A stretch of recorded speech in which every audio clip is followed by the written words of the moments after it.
जय बाबा की। बाबा जी के सारे भक्त जनों को मेरा प्रणाम। बाबा की दया और कृपा से आप सब निरंतर हर बृहस्पतिवार को सुनते हैं नीप करोरी बाबा की कथाएं।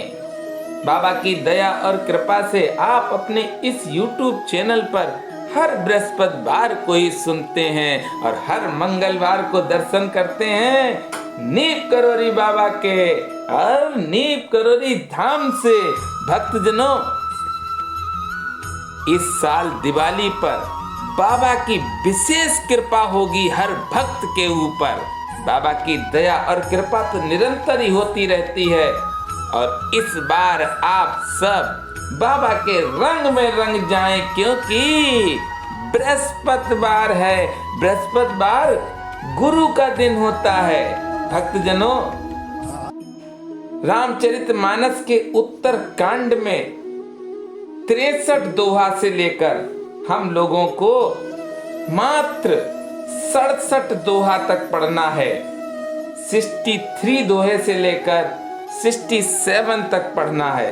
भक्तजनों, काकभूषुंड जी ने रामचरितमानस का वर्णन किया है। उस रामचरितमानस के वर्णन को अगर भक्त लोग पढ़ेंगे तो पूरी रामायण का उनको फल मिलेगा। मैं आपको 4 लाइन सुनाता हूं, अगर आप कहेंगे तो मैं अगली वीडियो में पूरा ही सुना दूंगा। और सुनिए, मेरे साथ गाइए, क्योंकि रामचरितमानस गाया जाता है, पढ़ा नहीं जाता भक्तजनों, गाया जाता है। नाथ के तारत भयउ मैं तब दर्शन खगरा, आयुष देहु सो करो अब प्रभु आयु के ही कान। सदा के तारत रूप तुम कह मृदु वचन खगे, जय के अस्तुत सादर निज मुख कीन महेश। आप सब पढ़ें जरूर। ये काकभूषुंड जी की रामचरितमानस में उत्तर कांड में रामायण है। भक्तजनों, ध्यान से पढ़ें। और चलिए आज की कथा पर चलते हैं। दीपावली है और दीपावली पर आप कथा सुनेंगे दीपकों की ही चित सुने। बाबा की दया और कृपा से बुझे दीपक बाबा ने कैसे जलाए हैं, सुनिए आप सब।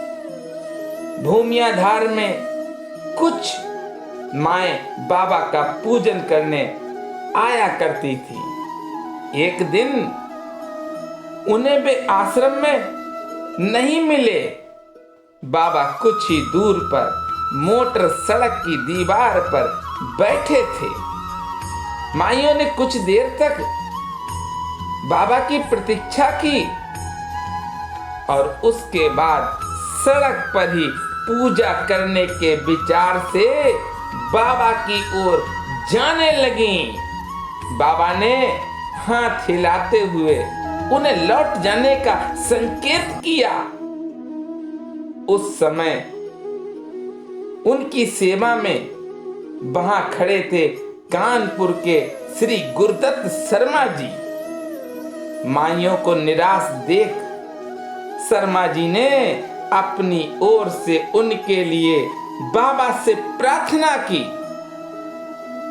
शर्मा जी ने जब बाबा से प्रार्थना की तो बाबा ने अनुमति दे दी और कहा क्या, जल्दी पूजा करके चले जाने को कहा। माइयों के लिए ये कहा कि पूजा करके तुरंत चली जाएं।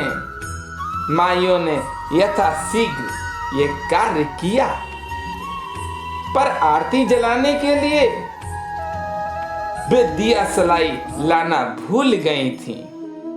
उन्होंने अपनी कठिनाई शर्मा जी से व्यक्त की, पर वे उनकी सहायता करने में असमर्थ रहे।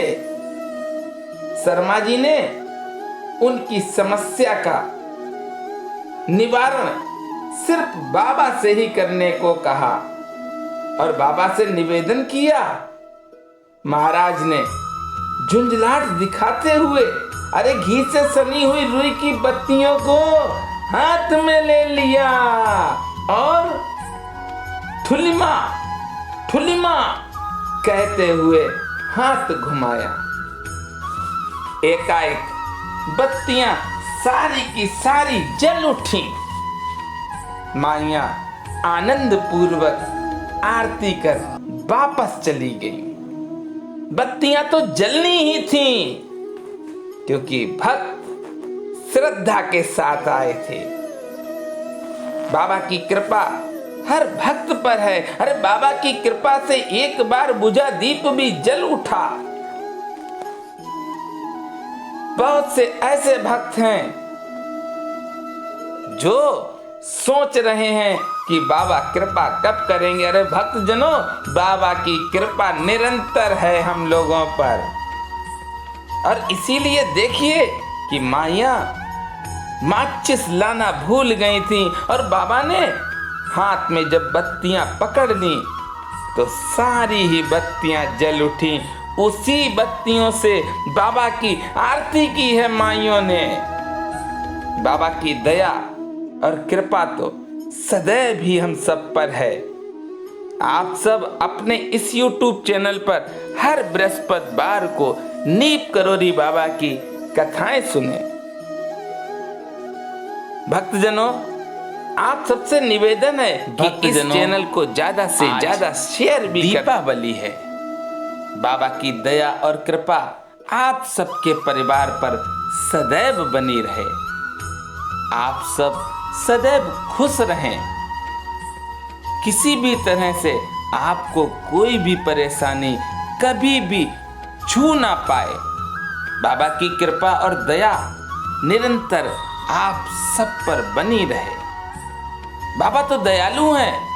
आप सब बाबा को याद करेंगे और बाबा आ जाएंगे। और बाबा की कथाओं को तो आप सब सुनते ही रहें।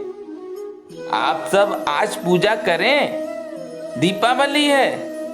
और आप बाबा को हनुमान चालीसा तो जरूर ही सुनाएं, कम से कम 5 बार और नहीं तो 7 बार तो सुना ही दें। और मेरे साथ आप प्रेम से बोलेंगे, बोलिए नीप करोरी महाराज की।